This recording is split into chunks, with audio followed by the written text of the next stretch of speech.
Errol Morris, welcome back to Top Docs. Thank you. It's great to have you back, and we're here today to talk about Chaos, the Manson murders. What intrigued you most about Tom O'Neill's book of the same title, Chaos? And why'd you want to make a movie based on it? Well, I met Tom O'Neill before the book even existed.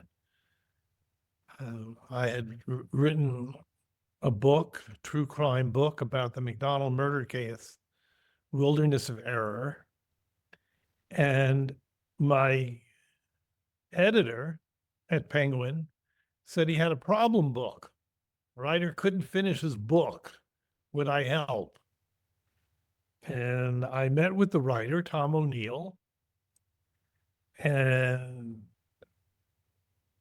I told him I didn't really think I could help him finish the book, but I could make a movie. And so this is really close to 10 years ago, I interviewed him. First time that I used multiple cameras. I was interested in doing an interview with, say, 20 cameras. And so we set up in Tom's apartment, and the material was really, really interesting. But this is the only time I've done it. Why I did it, I don't even know, because it was a very stupid thing to do. Maybe I had to do it. Why was it stupid? Because Tom didn't sign a release. And having spent my own money filming this entire interview, I was left with a project that couldn't be completed. He didn't want me to do it. He wanted to finish his book. And for all intents and purposes, this was the end of the story. This was a project that was never going to happen. And that I was out all of the money that I had spent to shoot, well, it was 3 days of production. It was not inconsiderable. And I don't know. Time went by. Tom found a writer, finished the book. The book became a bestseller. He went on Joe Rogan. He signed it as a drama with Amazon. Amazon didn't like the script. They put it in turnaround or whatever they call it nowadays. And Tom approached me. He's still interested in making a movie. And I said, yes. So that's how that happened. But the book is expansive. There's just so many, many, many stories compressed into one book. And Netflix didn't really want to do a series. They said, no, we want you to do a single movie. And as a result, there's just so much you can cram into a single movie where it becomes still watchable.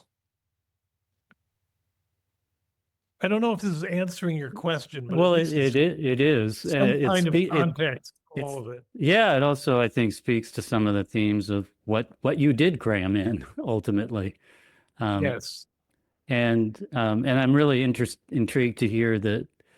So that was the first time, or one of the few times, you used a multi-camera shoot, because it really is striking to see the both of you in that setup. Yep, it was the first time. What I'm curious, so Tom's book, in many ways is a retort to Vincent Bugliosi's famous book, Helter Skelter, Bugliosi being the, prosecutor of Charles Manson and some of his followers in the Tate-LaBianca murders. And, Tom has a very different take on it. Helter Skelter is maybe the most popular true crime novel book ever.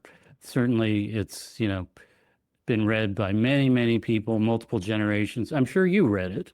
And I'm curious, back when you read it, did you have that sense of like, oh, this is, the way it went down, or were you skeptical of Bugliosi's narrative even then? What were your thoughts about the book when you first read Helter Skelter? I often tell myself I really don't want to do anything with the Manson murders. Too many fingerprints, too many TV shows, too many movies, too many books. When I read Helter Skelter for the first time, there were already a multitude of other accounts of the murders, the book, the family. But there's so many, many, many, many, many books. And the stories, it's funny, I feel a little bit differently about it today, maybe because I see this, the meta version of all of these things. In many ways, Tom's account is a meta version, which we can talk about. But I never wanted to really get involved in the Kennedy assassination for similar reasons. Too many books, too many accounts, too many fingerprints of too many interlocutors with too many different diverse theories. I was going to bring that up because, I'm like, what about you did it again, Errol? Because you did that with the Kennedy assassination. You couldn't help yourself, right? Yes. Although I never really tried to hunker down, and I have a friend, Josiah Thompson, who's one of the great authorities on the Kennedy assassination. And I interviewed him. I have something like a 12-hour interview with Tink Thompson, Josiah Thompson. And I turned it into something like a 10-minute video for the New York Times on the Umbrella Man. Tink believes that he has the evidence to prove that there was a conspiracy. What does a conspiracy in the case of Kennedy means? That Lee Harvey Oswald was perhaps not even one of the assassins, but at best that there was more than Lee Harvey Oswald. There was more than one. I just thought this is just entering a nightmare, an epistemological nightmare.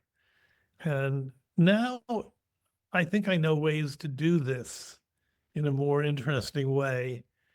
Manson allows you to take a step backwards. In truth, Tom is not terribly happy with me. He believes, actually, I don't disagree, that it should have been a series, that there should be more of the book represented in what I did.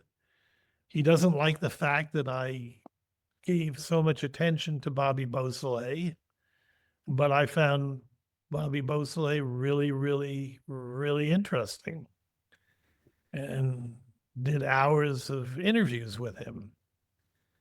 So I believe I created an interesting film that tries to show some of the pitfalls of even examining this case.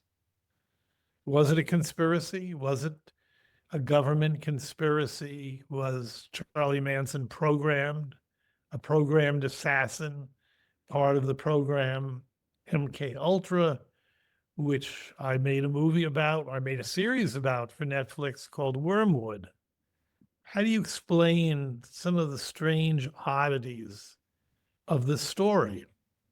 And believe me, every murder case I've ever been interested in or have investigated has oddities. It's part of the world. It's hard really to look deeply into anything and not turn up a stone and find all kinds of bugs crawling underneath. And Manson is the perfect example of a case that on some level makes no sense. Bugliosi has a job, right? He's the prosecutor. What's his job? Get the death sentence for all these people. And principally, get it for Charlie Manson, who is the mastermind, supposed mastermind, between everything that happened. And Bugliosi's idea was Helter Skelter, the name of the book that he wrote about the case, the Beatles' White Album, the idea of a race war. This became his mantra, the repeated motivation that held all of this together and most significantly linked Manson to the killings, because he wasn't there for almost all of them. Yeah, he's only there for the LaBianca murder, and that's to tie them up, and then he leaves. He was there for the LaBianca murders, but not there when they were killed. Right. There for the Hinman murder, but not there when he was killed. Yeah. And he had been responsible for Bernard Crow's shooting. He thought he had killed someone, but Bernard Crow survived the shooting. And so that, in fact, was not a murder which he had committed. Act of violence, yes. Murder, no. Yeah, you mentioned that you weren't sure you really wanted to touch the Manson story, and I would say I'll honestly say I wasn't sure as a viewer. I wanted to immerse myself in the Manson world, but you did unearth lots of these creepy bugs under the surface, or maggots, as the case may be, in one shot. And one of the things that I didn't really know about was the Gary Hinman murder and Bobby Beausoleil's role in that murder, and how through his interviews, we sort of get a counter narrative to Bugliosi and to O'Neill, I think.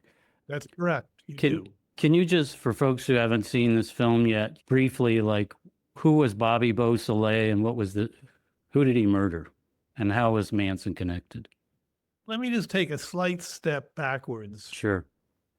I wrote this book, Wilderness of Error. The title comes from Poe, a short story that he wrote called William Wilson, a doppelganger story. And in the story, Poe, it's perhaps my favorite line, talks about a wilderness of error, talks about seeking an oasis of fatality amidst a wilderness of error. And to me, it really captured what it's like to be an investigator, seeking some kind of certainty, oasis of fatality, however you want to describe it, when you're surrounded by falsehood. It's important to understand that conspiracy theories, take us out of that wilderness of error and give us a peg, something to hang our hat on.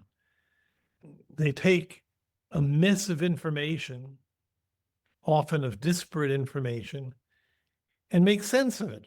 You're wondering why this, why that, and the other thing? It's all a conspiracy. It was all orchestrated. Someone was pulling these strings and made it all happen.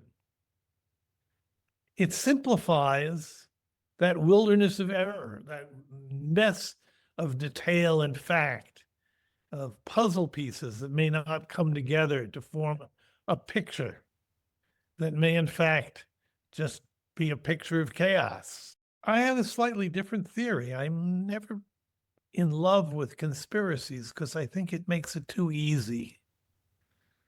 I love that feeling of being plunged into something that you can't really manage. In a way, I loved my work on the McDonald murder case in Wilderness of Error, because it's a story about not being able to prove your case. In a way, Wormwood has elements of that as well. Thin Blue Line was a miracle. How I stumbled on such a case and how I was able to bring it to some kind of amazing conclusion. I think I hubristically thought I could do it again and again and again. Mr. Morris, you're wrong. Sometimes you can't. Sometimes information is lost. Sometimes it's mucked over and manipulated debased, and you can never get back to the truth. You can't know you can find the truth. That's the problem with epistemology. You can't know you can solve the case, but you can't solve it. And you're left in a kind of nightmare position. I used to describe it as like Kafka's hunger artist, who is a professional faster. And people say to him, well, that's amazing that you can have the discipline to just starve yourself like that. And of course, the hunger artist eventually fasts himself to death. When asked, is it discipline? He says, no, I could just never find any food that really satisfied me. The detective is in a similar position often. Do I know ultimately what caused the Manson murders? I'll fess up, I don't. I think there's a degree of honesty and transparency about the limits of what one can learn and find out and conclude in this movie that I found in and of itself very fascinating. And I think you get to that point with Tom O'Neill. Thank even. you. Thank you. Yeah, no, I love that aspect. And I also, even hearing you admit in the film, you made this whole series about MKUltra, and you say, I honestly don't know like what they could have accomplished if they could have done what they set out to do. I don't know. There's a lot of I don't know in this film. And I think, Tom does bring in some very important information and does, to a certain Absolutely. extent, debunk Bugliosi. Would you agree? Absolutely. Yeah. I think one of the great achievements of Chaos is just tearing apart Bugliosi's Helter Skelter argument. Bugliosi quite clearly was a nutcase in his own right.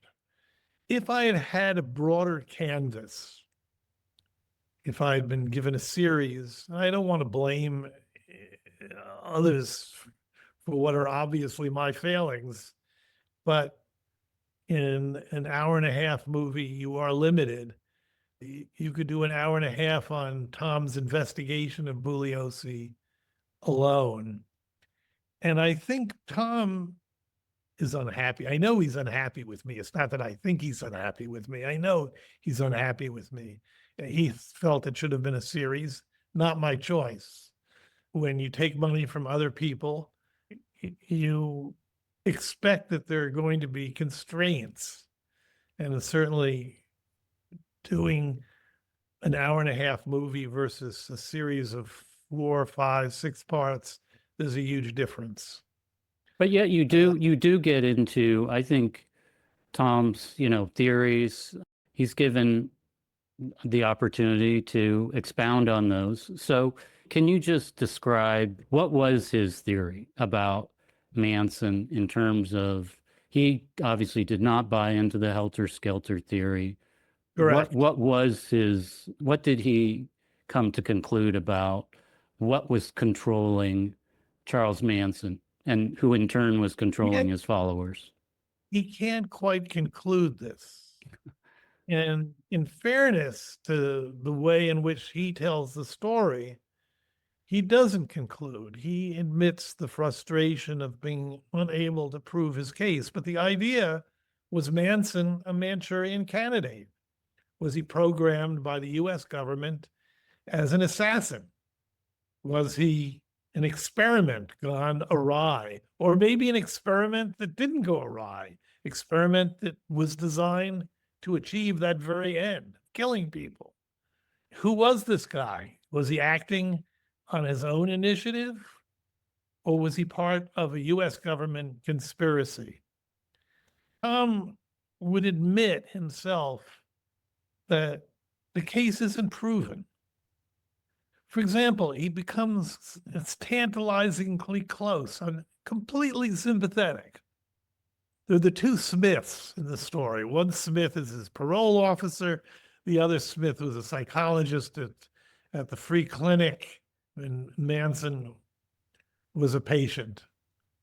He shows us that this psychologist Jolly West was also there. Did Jolly West work for the CIA and for MKUltra? Yes, he did. And Tom is able to prove that case through a lot of really diligent research on his part. But can he show that there was any interaction between Jolly West and Manson? He can't. Yeah, as you say, tantalizingly close. They're both in the Haight-Ashbury. They're both at the same clinic, but there's no proof that they were there at the same time in the same place. Well, there's proof they were there at the same time, but there's no proof that they interacted in any way. I think there are things that Bobby Beausoleil and Tom share in that Bobby, who was friend, associate of Manson's, who ended up going to prison for the murder of this guy, Gary Hinman, which he was kind of put up to by Manson. But Bobby, whom you interview, he's in prison. So you call him in prison and we hear these recordings.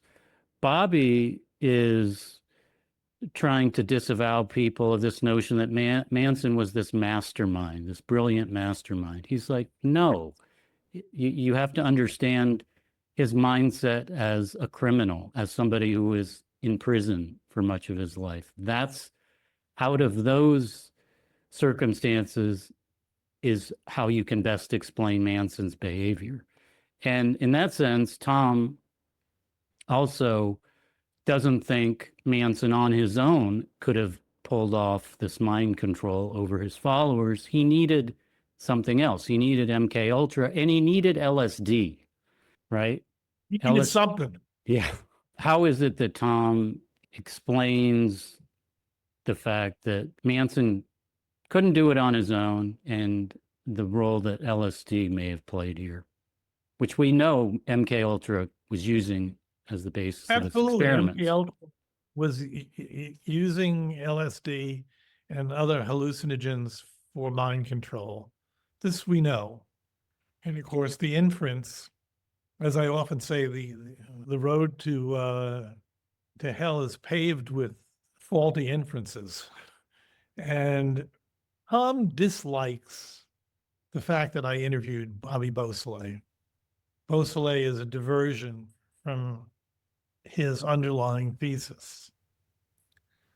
And here's my version of this, for what it's worth. There's a very famous, comes from medieval scholastic Occam's razor, saying that we should always pick the simplest explanation because that's the one that's probably true. Occam's razor. Well, here's Errol's razor. You should always pick the stupidest explanation because that's the one that's probably true. I'm a great believer in human idiocy, human stupidity, and human fallibility, if you like.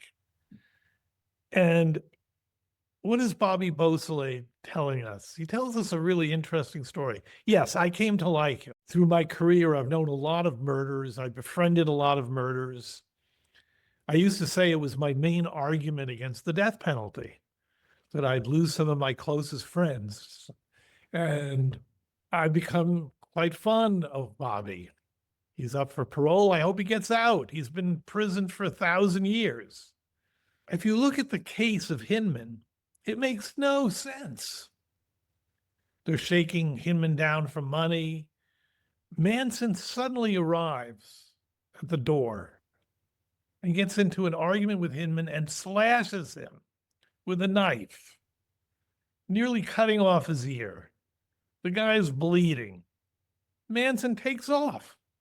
Bobby Beausoleil is there with this bloody mess, sewing the ear back on with dental floss, wondering what he's supposed to do. What do I do now? Well, if I go to the police thinking like Hinman, like Bobby, if I go to the police with Hinman in this state, this bleeding mess, I'm going to be charged with a crime. I know what I'll do. I'll kill him. You'll kill him? And you think that's going to make it better? And they kill him. And Bobby runs by stealing one of Hinman's cars and takes the murder weapon with him in the car. And when he's stopped by the police, their entire case, he's stolen the victim's car, the murder weapon is in the car. Okay, here's a question. It's a rhetorical question. How stupid is that? These are the people you love, Errol. These are the people that I love. But how stupid is that? How do you explain that kind of behavior? And I know another thing. Bobby Beausoleil isn't stupid. In fact, he's quite smart. You know, that's true. And he's also had years and years in prison to think, right? And I think that's one of the interesting things is with time comes perspective and insight. And I think he shares with us, again, a very basic Errol's razor view here, which is that how could Manson benefit from his followers committing these horrific crimes? In Beausoleil's point of view, this is how a criminal thinks. I get people who know stuff about me, incriminating evidence about me, to commit their own crimes about which I now have incriminating evidence about them. And therefore, we've made this kind of pact of secrecy and loyalty. And that's at the heart of Bobby's explanation of Sounds like he should run as Manson. a political figure. I mean, it's a very elegant, simple argument, as you say, and it's very compelling. So, do I believe that there is one single solitary explanation for all of this? Probably I don't. But do I believe that MKUltra is at the bottom of all of it and that no other explanation makes sense? I feel guilty because I feel in some way it's betrayal is too strong a word, but it's not agreeing with Tom O'Neill and his underlying premise. Well, this is your inquiry into the Manson murders and into a search for truth, and the search led you to Bobby Beausoleil. So you weren't going to withhold that from your audience. One of the things that I wanted to ask you about is Manson himself, who obviously he's not somebody you interviewed, but he was interviewed multiple times. I did. Oh, you did? Charlie. You did? Oh, years ago. Okay. Interesting. I was on camera? No. Yeah, okay. It was before I became even a filmmaker. I was in the early 70s when I was a graduate student at Berkeley. There were these murderers that came out of the Santa Cruz area. And Ed Kemper, who became then kind of famous as the figure in Mindhunter, it was Fraser, Mullen, and Kemper. And I interviewed all three of them. That was the start of my interviewing murderers. I was interviewing Kemper. I was there on one occasion, actually with Werner Herzog and his producer, Walter Saxer. And I was asked by the guard, "You want to meet Charlie Manson?" This was at the state medical facility at Vacaville. I said, "Sure. Why not?" So I met Manson. And Manson just went on and on about masturbation privileges. He felt that he was being observed constantly and wanted to masturbate in private. Okay. And I was not particularly interested. Well, there you go. And I was not particularly interested in interviewing him about masturbation privileges. I wasn't interested in interviewing him. I was interested in interviewing Ed Kemper. So there's my Manson story. Well, what's interesting is the Manson we see in archival footage seems to veer between the guy who's just completely insane and somebody who's actually fairly cogent at times. Yes. And I wanted to ask you about that's how I like to see myself. At what point did you realize I've got access here to Manson, the crazy Manson and the not so crazy Manson, who actually can comment on the themes of this film and contribute to the narrative? Well, of course, when I made this, Manson was dead. Yeah. And I was really taken by Manson's music. People feel they have to say, oh, the music was really mediocre. He was really no damn good, and that's why he was unsuccessful. There are lots of reasons why people are unsuccessful. I like the music. And one of the virtues of this film is that I think it has a lot of Charlie's music in it. It does. 8 songs are credited. Yep. And I think that they're really, really interesting. And, you know, there's always the comparison, or I've made the comparison. I don't know. Maybe it was me, maybe it was someone else, between Manson and Hitler. Hitler was a failed artist. He could never get himself into art school. And so what do you do when you can't, you know, become a successful artist? I guess you kill the Jews and declare war on the world. And if Manson had had some success as a songwriter, would all these people still be alive? It's one of these strange counterfactuals that you can never answer, because it is a counterfactual. And who in hell knows? The world is too complicated a place for us ever to really provide any kind of answer to those kinds of questions. Certainly, there's the connection between the fact that the Tate murders occurred in the house that was just vacated by the producer who turned down Manson for a recording contract. So that, you know, there are these connections. Absolutely.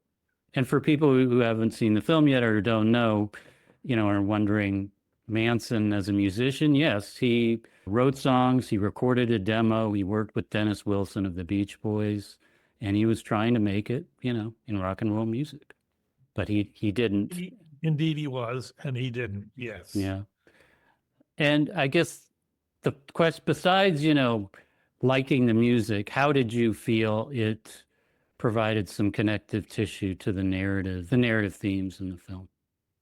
I think it does, it's level-headed best within a limited amount of time of telling you Tom's thesis and why he believes what he does, and at least one alternative.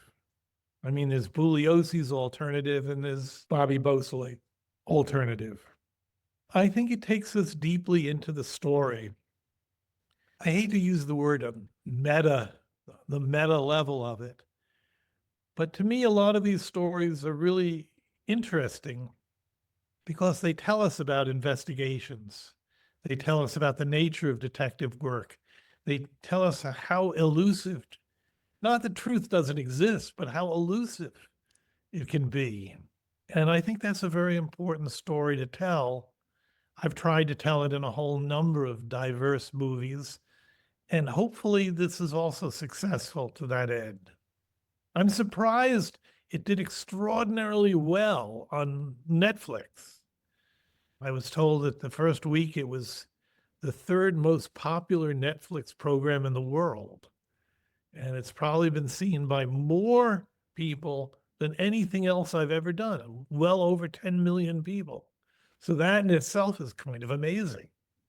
It is, and I do hope people use it to, you know, get interested in and discover your other work, because I think they will find this story and the way you tell it even more intriguing when they see it in that context, because these are themes that you've explored before. I'll say that, you know, in conclusion, you know, my last question, I was thinking about the thin blue line when I watched this film, because so much of this film is about you're never going to get to the truth and just the limits of investigation. And, you know, I'm thinking, well, the thin blue line was the counter to that. In that case, Errol Yes. got to the truth. And it's a profound circumstance. You've got a convicted murderer who's wrongly convicted based on a false narrative. And the truth comes out, and ultimately justice is done. But then I went and I watched the ending of The Thin Blue Line earlier today, and I was actually struck by how similarly I felt at the end of both movies. And I'll tell you why, which is, for one, the endings are shot in very similar ways. Pretty much the last scene in Chaos is a shot of a digital audio recorder, and it's the conversation you're having with Bobby Beausoleil. It's the last one we hear between the two of you. And part of this conversation is discussing narrative itself. And Bobby says, the problem with this story is that people are very fond of their fantasy. They don't want to hear how mundane the story actually is. And you say, yeah, people love conspiracies. And then, the Thin Blue Line is shot in a similar way visually, in that we see the shot of an audio recorder and we hear and see your conversation with David Harris, who was the one whose false story led to Randall Adams's conviction. But what struck me in both cases was the tragedy of narrative. And the consequences are very different. But in the Manson situation and in Randall Adams's situation, you can see what happens when people cling to a story and other people believe that story or push that story. So I'm just curious, from your point of view, when you were, and this is going back, I know, a number of years, but when you were getting to the end of the Thin Blue Line in terms of making it, editing it, and coming to the end of this film, where you knew you weren't going to get to the truth, right? At some point, did you approach these differently? Did you come to the endings in a very different mindset? What was it like for you to consider these two films? And were you thinking of the Thin Blue Line when you edited this film? Yes. Thin Blue Line is such an interesting, I should write a book about that investigation. It's an amazing story, and most of the details are not there in the movie. I mean, I like the movie. I think the movie is an important movie, whatever that means. I had spent over 2 years investigating this case. And to me, it was very, very important to have David Harris in the movie. And it was very important for me to have David Harris in the movie shot in the same way everyone else was shot, just in front of the camera. I had been following David Harris for close to 2 years, trying to get an interview with him. It's my favorite excuse for breaking an interview. I was supposed to film him in the Houston area. He didn't show up. He had disappeared for days on end. He had been involved in a murder, a capital murder. It's my favorite excuse for not showing up for an interview. I'm sorry, I was off killing somebody. And then I was at his trial in Beaumont, Texas. David was sentenced to death for the murder of this man, Mark Walter Mays, on death row in Huntsville. And their policy is you can't film someone except behind bars. And I thought, this ruined my story. I don't want to do that. I want to be in the same room with him. I don't want bars, or in this case, it would be some kind of wire mesh between me and him. Don't want it. Can't we just put him in a room and let me film him? No, you can't do that. But my investigation had proceeded to the point where there was going to be a hearing on this new evidence that I had uncovered in Dallas. And he was brought up from death row in Huntsville to Lou Sterrett jail outside of Dallas. And Lou Sterrett jail said, sure, you can film him in a room. No problem.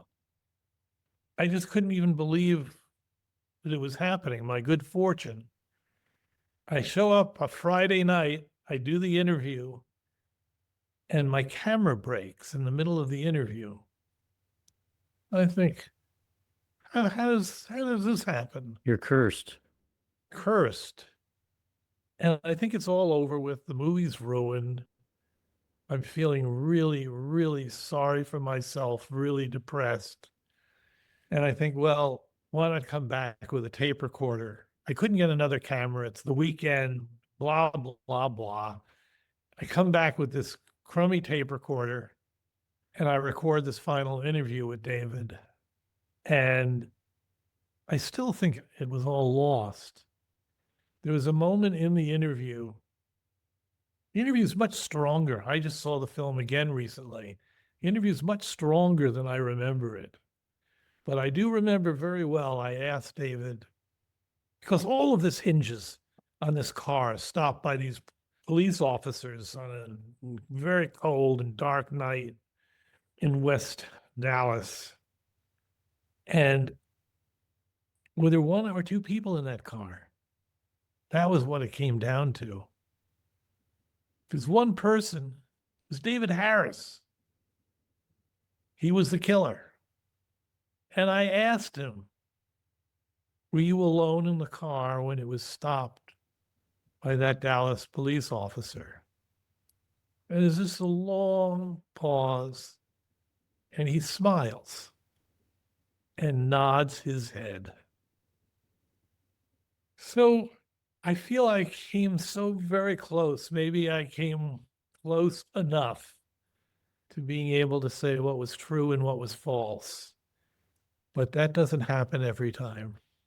Well, it may be a cliche, but it is definitely about the journey, not the destination. And you show with chaos. Well, I have my own version of Montaigne. Okay. That neither the journey nor the destination matter. That doesn't leave much, but I'll have to have a think on what space is left. It's my despairing version. Well, Errol, thank you so much. I really think that people who thought they knew everything about the Manson murders will find much to discover here, and those who somehow don't know much about it will find it every bit as disturbing as those who do, but also a really important search for the truth. I think that it's great as a viewer to just be in your hands as you show us the limits of narrative as well as the power. Very, very kind thing to say. Thank you. Thanks so much, Errol. Congratulations on the film. And as always, can't wait to see what you come up with next. Maybe it's that book about the thin blue line. Well, I'm in the process of making a film. Guess where? Ukraine. Uh, So I'm back in a couple of weeks. All right. Well, stay safe and thanks again. Really appreciate it. Thank Take you. care. I also appreciate it. Thank you very much. Yeah. Take Bye-bye. care. Do you have a hidden gem, a documentary you've seen in the past or maybe recently that you think doesn't quite get the attention it deserves? Well, this weekend I just saw a movie that I've always liked immensely. Kazuo Hara's The Emperor's Naked Army Marches On.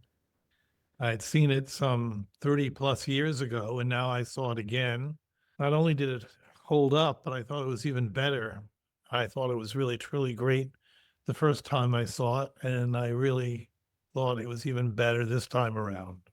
Great. Well, I'm in the position you were in before you saw it recently. I saw it a long time ago and loved it, and I will take your recommendation and watch it again.